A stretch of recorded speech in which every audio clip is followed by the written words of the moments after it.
Today we present a patient with a very tight anastomotic bile duct stricture after liver transplant that could not be traversed with any device. Only the wire could go through.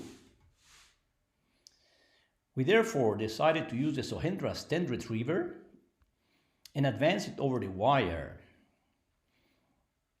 across the stricture by turning constantly on the retriever, as you can see in the following video.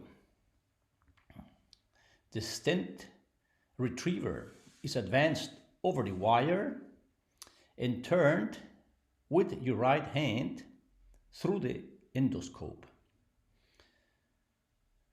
You can nicely see how the Sohendra stent retriever turns and traverses the stricture after about 2 minutes in this case. After successfully traversing the stricture, it was dilated, and then 2 plastic stents were inserted to improve remodeling of this complex bile duct stricture. On follow-up, the patient had quick return to normal liver tests, and 3 months later, during ERCP, the stenosis had resolved.